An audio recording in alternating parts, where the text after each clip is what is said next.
Bonjour à tous, je suis ravi de faire cette deuxième classe virtuelle. La première qui était liée au VIH et celle-là, on va parler antibiothérapie et antibiorésistance. Voilà, ceux qui ne me connaissent pas, je suis Jérémy Zegag, je suis infectiologue à l'hôpital Necker en Formadad à Paris. Bon, alors évidemment, le sujet de l'antibiorésistance, c'est un vaste sujet.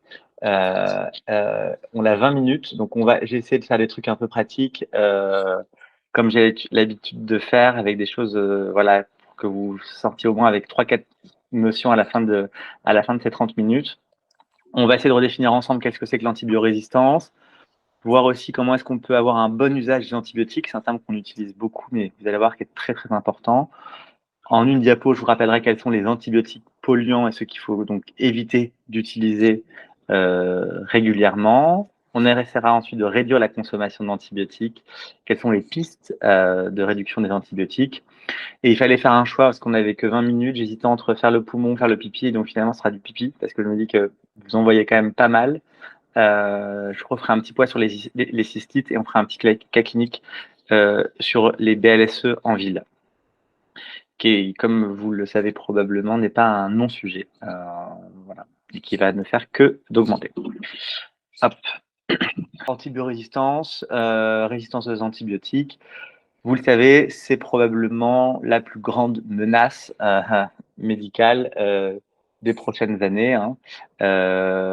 Probablement plus que les maladies émergentes. C'est un phénomène qui est naturel, mais qui est surtout lié au mauvais usage des antibiotiques, hein, parce que ce mauvais usage des antibiotiques entraîne une sélection, une pression de sélection, et donc une augmentation de ces résistances, et donc qui entraîne des difficultés à traiter les infections bactériennes. Alors heureusement, on a des grandes sphères internationales comme l'OMS qui permettent d'observer, de regarder, de décrire et de comprendre exactement ce phénomène d'antibiorésistance afin d'y lutter de manière plus efficace. Vous le savez aussi peut-être, il n'y a pas qu'un seul type de résistance aux antibiotiques. En fonction de l'antibiotique, en fonction de la bactérie, il va y avoir des phénomènes comme par exemple la création de protéases, la création des bêta-lactamases par exemple, la création de protéines, parfois des mécanismes défis. Donc il y a finalement une très grande variété de résistance antibiotique, alors qu'il ne faut pas évidemment connaître par cœur, mais c'est intéressant d'essayer de comprendre quel antibiotique va résister, comment il va résister, pour essayer de comprendre, nous, finalement, après ce qu'on fait quand on prescrit des antibiotiques à nos patients. Une étude récente a montré que 1,27 million de décès dans le monde lors d'une année à cause des antibiotiques, de la résistance pardon, aux antibiotiques, et près de 5 millions de décès y sont associés.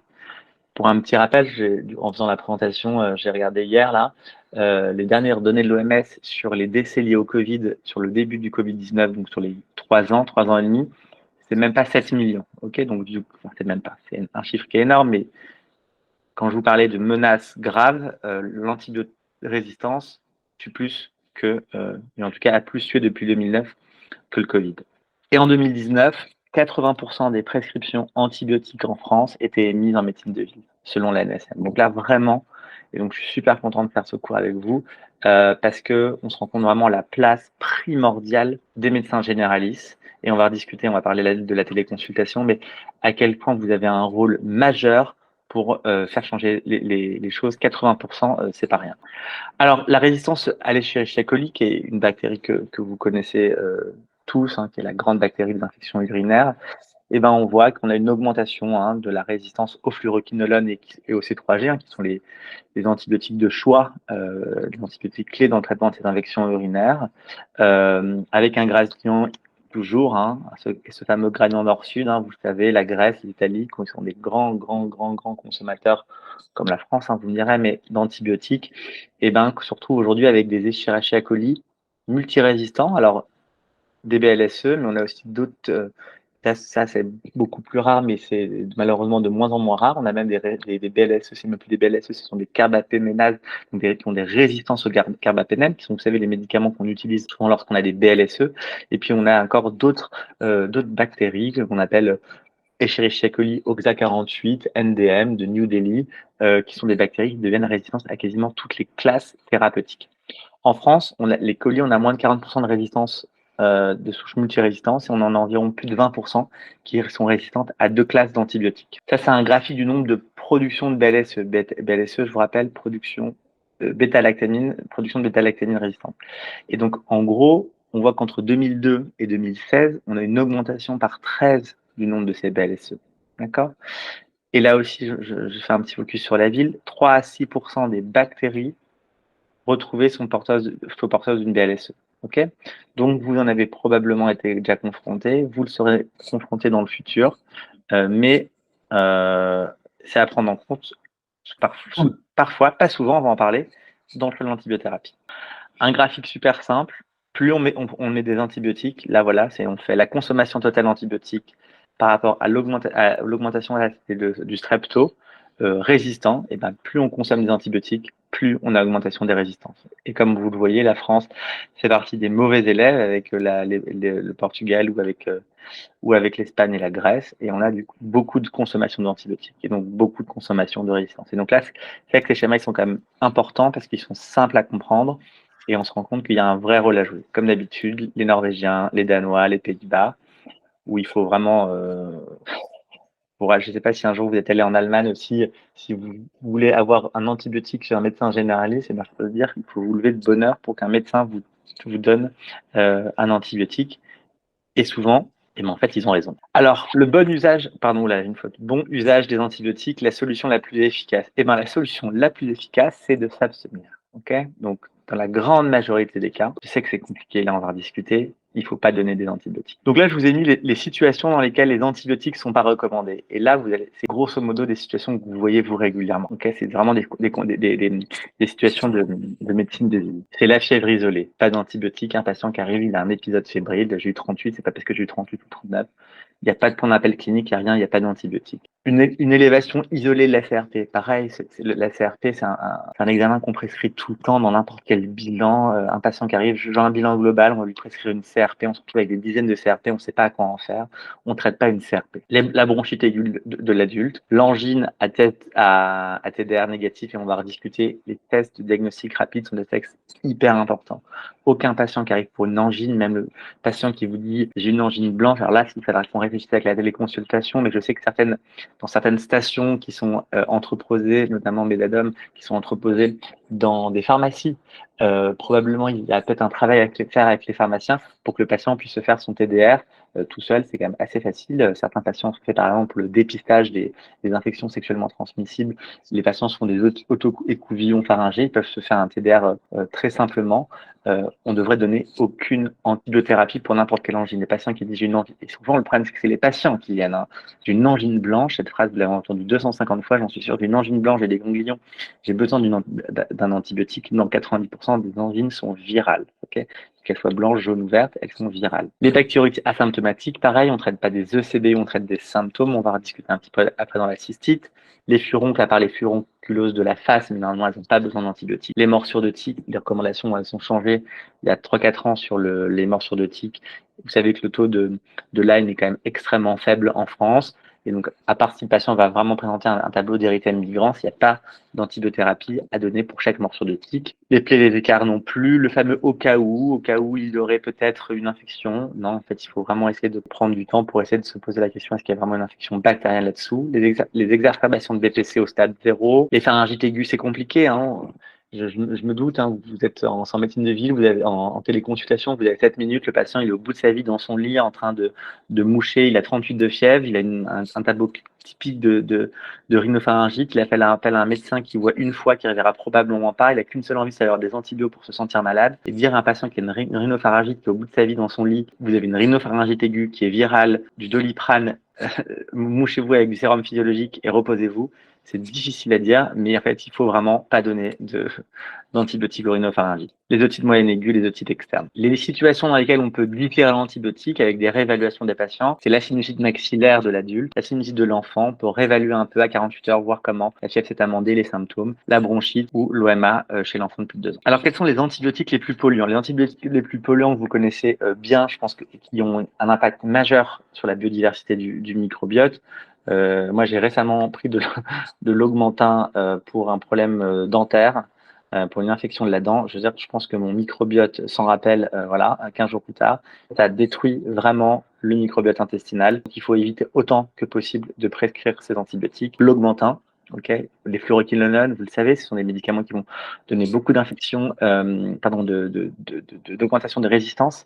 Un patient qui a été traité par fluoroquinolone, 6 mois plus tard, vous pouvez être sûr que s'il a de nouveau une infection, il sera résistant au fluoroquinolone. Épargner les fluoroquinolones, autant se faire que peu. La Clinda, le métronidazole, les céphalosporines, et évidemment les carbapénem. D'accord, qui ont des spectres très très larges, sont de très bons antibiotiques, mais qui vont entraîner une augmentation des résistances. Alors comment est-ce qu'on peut réduire la consommation des antibiotiques? Eh bien la sensibilisation et l'éducation, il faut sensibiliser les professionnels de santé, le grand public sur les risques de surutilisation des antibiotiques. On se rappelle tous évidemment de cette campagne de pub d'il y a, je pense, 20 ans, parce que je me rappelle, j'étais petit, sur les antibiotiques, c'est pas automatique. Et ben, ça a eu un impact majeur sur la prescription des antibiotiques. Souvent, c'est les patients qui viennent, vous le savez, qui veulent les antibiotiques. Donc là, il y a un vrai rôle à jouer des médecins pour leur dire non, ce n'est pas nécessaire. La formation continue des professionnels de santé, c'est ce qu'on est en train de faire aujourd'hui, donc ça c'est bien. Il faut offrir des formations aux médecins, aux professionnels de santé sur les bonnes pratiques en matière de prescription des antibiotiques et probablement intégrer des modules de sensibilisation à la résistance des antibiotiques dans les FMC. Il faut avoir des protocoles de prise de décision et donc là, je pense que tous les services évidemment de maladies infectieuses hospitaliers en ont. Il peut y avoir aussi des protocoles. Peut-être on pourrait réfléchir avec Medadom à ensemble, un projet de collaboration, je ne sais pas, de réfléchir à des protocoles d'antibiothérapie en fonction des pathologies. Il y a déjà plein de choses qui ont été faites et je vais vous montrer des sites que vous connaissez probablement déjà. L'accès aux résultats des tests diagnostiques, on en a parlé un petit peu. Typiquement l'angine, c'est l'accès au TDR. Hein. Toute angine doit avoir un TDR. Même moi, je le fais en passant en consultation. Évidemment, à l'hôpital, on n'a jamais les TDR, les machins, mais sinon, je monte dans le service, je suis en consultation, mais un patient qui arrive, il me dit, ah bah tiens, j'ai une angine par ailleurs, j'ai en plus une angine, et ben, je lui ferai un TDR s'il y a des critères de faire un TDR. Et voilà, et avant de le mettre sous antibiotique. La promotion de la téléconsultation et intégrer des solutions de technologie, ben voilà, je pense qu'il y a une place très importante de la téléconsultation. C'est quand même maintenant facile d'avoir accès à un médecin aujourd'hui. Et donc, le patient, plutôt que de prendre sa boîte d'Augmentin qui traîne de la dernière fois, plutôt faire appel à un médecin de téléconsultation. Mais aussi, le médecin de téléconsultation doit être aussi capable de dire, attention, là, je pense qu'à ce moment-là, si on veut poursuivre l'antibiothérapie, ce serait bien que ce soit vu par un médecin qui puisse vous examiner complètement, parce que aussi, là, je suis limité. Et donc, c'est savoir dire, je suis limité. Là, ce serait bien de donner la main. Donc, c'est pour ça que je dis une téléconsultation de manière responsable. Intégrer les outils de décision appropriés de l'IA. On en parle beaucoup aujourd'hui d'intelligence artificielle, mais c'est vraiment, si ça peut être mis au service du patient, c'est vraiment merveilleux. J'ai mis le site Antibiotics que vous connaissez sûrement. Et si vous ne le connaissez pas, arrêtez de m'écouter et allez vous créer tout de suite un compte sur antibiotics.com. Ça a été fait par Tristan initialement et peut-être certaines personnes de Vichat. Et maintenant, ça a été repris. Je sais pas combien d'infectiologues à travailler sur ce site-là. C'est super bien fait, c'est mis à jour. Pour chacune des pathologies, vous pouvez aller, que ce soit de la peau, du pipi, du poumon, du machin, vous rentrez. Il y a même maintenant une fonctionnalité où vous pouvez rentrer vous-même les antibiogrammes sur le site et il vous donne le meilleur antibiotique. Donc vraiment utiliser ces algorithmes et peut-être qu'on pourrait réfléchir à des transferts, des intégrations peut-être d'antibiotiques sur votre logiciel de prescription. Les communications entre les professionnels de santé, il faut évidemment que tout médecin se dise, en fait, voilà, j'ai un backup. Vous le savez, normalement, il existe l'AFI, c'est l'astreinte française en maladie infectieuse, c'est ça? D'ailleurs, cette semaine, c'est l'hôpital Necker et chaque semaine, c'est un nouvel hôpital qui prend le relais. Donc, cette semaine, c'est nous. Donc, ce week-end, j'ai répondu à tous les appels. Je crois qu'un médecin, n'importe quel médecin peut solliciter cette astreinte téléphonique le soir. Il y a les équipes mobiles, surtout le plus important, les équipes mobiles des centres hospitaliers à côté de chez vous. Régulièrement, on a des médecins généralistes qui nous appellent et voilà, il n'y a pas de questions bêtes. Soit ça nous prend 5 minutes parce que c'était une question facile, mais au moins ça nous a pris 5 minutes, donc on s'en fiche. Soit c'était une question compliquée, ça nous a pris du temps, mais du coup, ça voulait dire que ça y avait un vrai intérêt à nécessiter l'avis d'un spécialiste. Et ensuite, la surveillance et les feedbacks. Je pense qu'il faut mettre en place des systèmes de surveillance. En tout cas, c'est fait dans les hôpitaux. Peut-être que là aussi, alors ça, c'est pas du tout pour fliquer, mais peut-être que il faudrait mettre dans tous les logiciels la téléconsultation, avoir par médecin, par région ou par la prescription des antibiotiques par pathologie. Et comme ça, quand on se rend compte qu'on a beaucoup consommé d'antibiotiques, chaque service hospitalier, il y a une consommation annuelle de l'antibiotique. Et en fait, comme ça, c'est un peu oui, on distribue des bons points. Bah bravo, vous avez pas prescrit beaucoup d'antibiotiques. Et donc c'est important d'avoir des données comme ça sur le nombre de prescriptions par médecin, par pathologie. Ensuite, la cystite, c'est le second site d'infection bactérienne après les infections bronchopulmonaires. On en a parlé un petit peu. C'est la symptomatologie qui rentre le diagnostic, d'accord? et c'est pas les bactéries asymptomatiques. On ne traite pas les bactéries asymptomatiques. Je suis régulièrement appelé, même dans les services, pour une patiente à qui on a fait un ECBU pour je ne sais pas quelle raison, avec des germes au direct. Et donc, les deux seules indications, je vous les répète, on traite des bactéries asymptomatiques. C'est la grossesse et c'est la chirurgie des voies urinaires. Un patient qui a opéré des voies urinaires, il faut lui faire évidemment, il faut qu'il ait un ECBU stérile, mais dans ces deux cas-là, on ne traite pas les ECBU stériles, les ECBU sans symptomatologie. Il y a des nouvelles recommandations, pas des nouvelles recommandations, pardon, des nouvelles nomenclatures, et donc on oppose l'infection urinaire simple à l'infection urinaire à risque de complications. Donc je vous rappelle, l'infection urinaire à risque de complications, ce sont les anomalies de l'arbre urinaire, le sexe masculin, la grossesse, le sujet âgé, les patients immunodéprimés, très immunodéprimés, et l'insuffisance rénale chronique sévère avec un DFG inférieur à 20. D'accord? Les deux germes les pathogènes que vous retrouvez dans les ECBU, c'est quand même le coli, je crois à 80%, et le saprophile. Donc la stratégie thérapeutique, elle est simple, hein, surtout pour la cystite, c'est simple. Si pas de facteur de complication, pas de site de Piello, pas de CBU. Okay, et en première intention, on va donner le monuril que vous connaissez bien, et en seconde intention, le Selexide pendant 5 jours. S'il y a un risque aigu de complication, la présence au moins d'un facteur de risque de complication, c'est ECBU doit être réalisé systématiquement. D'accord? Et si c'est possible, dans la plupart du temps c'est possible, on diffère l'antibiothérapie. Ok? Vous dites à la patiente de boire de l'eau, une berges, et vous différez l'antibiothérapie si vous le pouvez. Et comme ça, on a un antibiothérapie là, qui est ciblé. D'accord. Si c'est impossible de différer, la patiente qui est trop douloureuse. En première intention, on va utiliser la furadentine, et en deuxième intention, on peut utiliser les céfixime ou les fluoroquinolones. D'accord? La durée totale du traitement, c'est 7 jours, sauf si vous avez utilisé les fluoroquinolones, où vous pouvez abaisser à 5 jours. D'accord? Et là aussi, c'est fondamental, on ne revoit pas la patiente, on ne refait pas de BI de contrôle, on ne refait pas de CBU. D'accord? Donc, en cas de cystite aiguë simple, la documentation donc, de la recherche de BLSE va se faire uniquement après échec d'un traitement probabiliste. D'accord? Il faut partir du principe, on a dit que c'est 5%, la plupart du temps, elles ne sont pas BLSE. D'accord? Et en cas de cystite à BLSE, on peut, dans les cas des cystites, utiliser la phospho, ça marche contre les BLSE, le pivmicillinane, ça marche contre les BLSE, et la nitrofuradentine, ça marche aussi contre les BLSE. D'accord? Donc on peut utiliser ces médicaments-là, même si on a une BLSE, dans le cas d'une cystite. Et en fonction des durées de l'antibiogramme, ben, on pourra changer les traitements, Augmentin, Bactrim, Cotrimoxazole.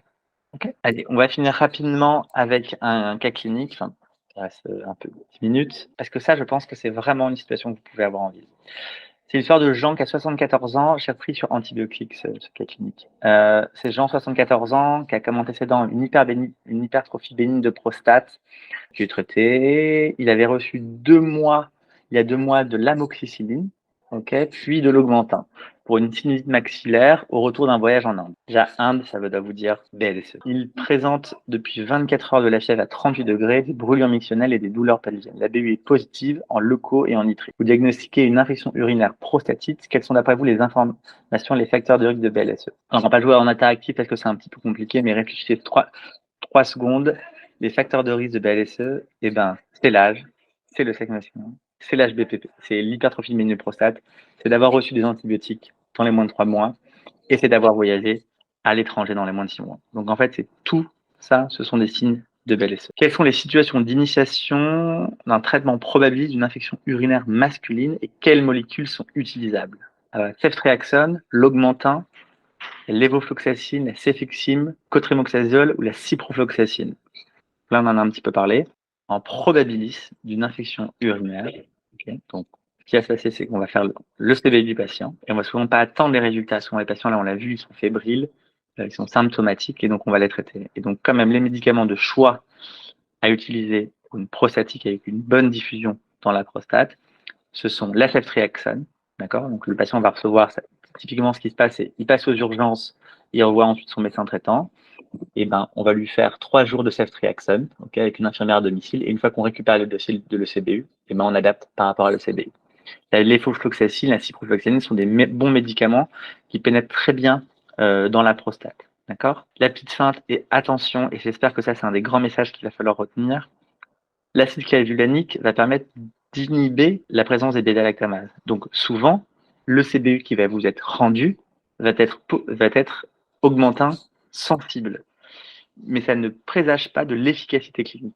Donc, pour une prostatite, donc une infection urinaire masculine, même si le CBU rend sensible à l'augmentin, on ne traite pas les prostatites par augmentin. D'accord? Son objet est à proscrire dans le cas des infections urinaires masculines et les pyélonéphritiques à rude de complications. Alors, quelle est la durée totale du traitement pour une infection urinaire qui a été traitée par Cipro, Levo ou C3G? Alors, on avait fait une étude à Saint-Louis qui était l'issue de Protashort pour réduire ces durées. Malheureusement, on n'a pas réussi à démontrer la non-infériorité. Et donc, aujourd'hui, le traitement, c'est, je sais pas si vous le savez, mais c'est 14 jours. C'est resté sur les 14 jours. D'accord? Si on traite avec Fluco ou C3G. OK? Alors, si on a traité avec autre chose, normalement, on doit faire 3 semaines. D'accord? Voilà, je passe. Ah oui, si impossibilité d'utiliser ni le Bactrim, ni le Fluco, ni le C3G, dans ce cas-là, il faut un avis spécialisé. Donc, après un traitement probabiliste en utilisant la ceftriaxone, le Levoflow ou la ciprofloxacine, vous réévaluez Jean à 48 heures avec les résultats de l'ECBU. Il rapporte une atténuation des symptômes urinaires. Sa température ce matin est à 37,8. Les résultats de l'ECBU sont suivants. Le co 10 puissance 5 et un colis à 10 puissance 4. La sensibilité des souches aux antibiotiques sont les suivantes. Cefoxitim, imipenem, augmentin sensible, intermédiaire ciprofloxacine, et il est résistant à l'amox, pipet, cefoctaxime, acide nalidixique, cotrimoxazole. Cochez là où les bonnes réponses. Vous changez la ciprofloxacine par la phospho, vous changez la ciprofloxacine par la furadentine, vous changez la ciprofloxacine par l'augmentin, vous ne modifiez pas la prescription, vous étiez sous C3G, je crois, et vous adressez Monsieur Jean à l'hôpital pour l'administration d'un antibiotique hospitalier. Ce que je vous ai dit sur les BLSE dans la cystite de la femme simple, ça ne marche pas dans la cystite de l'homme, d'accord? Donc, on ne peut pas mettre de la phospho, on peut mettre de la furadentine, et ça, je vous l'avais bien expliqué, on ne peut pas mettre de l'augmentin non plus. Donc, en fait, il s'agit d'une BLSE, et donc, en fait, il va falloir mettre cefoxitim et imipenem, donc ce sont des médicaments à prescription hospitalière. Donc, c'était la réponse E. OK. Dans les cas particuliers d'infection urinaire documentée à BLSE, le traitement de relais par ordre de préférence, ça doit être le Bactrim, les fluoroquilones et certaines 3G injectables. Certaines C3G vont être rendues sensibles. OK. Et donc, l'acide hyaluronique, ça, on en a parlé, surtout ne pas le mettre dans les prostatites. OK. Pareil pour la phospho et pareil pour la furadentine, parce qu'on ne connaît pas, et même en traitement de relais, on évite. D'accord. Donc, là, dans ce genre de cas, qui sont des cas en effet un petit peu difficiles, il ne faut pas hésiter à nous appeler plutôt que de mettre, alors je ne suis pas trop sûr, je vais mettre ça le CBU, donc trouver un avis. OK. Mais surtout maintenant, grâce à ce site antibiotique, vous pouvez rentrer les CBU des prostatites et il vous donne l'antibiotique de référence. D'accord? Allez, take home message, compréhension cruciale, antibiotique, défi mondial, nécessite une compréhension approfondie des mécanismes pour guider la prescription appropriée des antibiotiques. L'impact de la téléconsultation, on en a parlé, c'est un outil incontournable, ok, mais son utilisation doit être accompagnée d'une gestion prudente de la prescription des antibiotiques.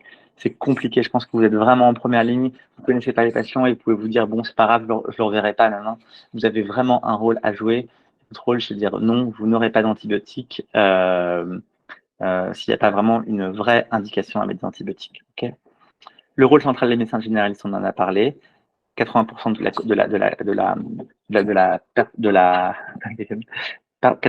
de des prescriptions sont faites par les médecins généralistes. Les infections urinaires à BLSE, ce n'est pas anecdotique, c'est quand même 5% en médecine de ville des bactéries qui sont porteurs d'une BLSE. Pas de CBU de contrôle à la fin de traitement. Si vous avez au moins retenu ça, c'est quand même une bonne chose. Limiter les antibiotiques à large spectre. Hein. Il faut éviter les antibiotiques en première intention quand les spectres étendus. Il faut privilégier les antibiotiques à spectre étroit pour avoir à évaluer la susceptibilité locale et des antécédents du patient. Donc ça, c'est est-ce que le patient a voyagé? Est-ce qu'il est porteur connu de BLSE? Est-ce qu'il a un antécédent d'infection à BLSE?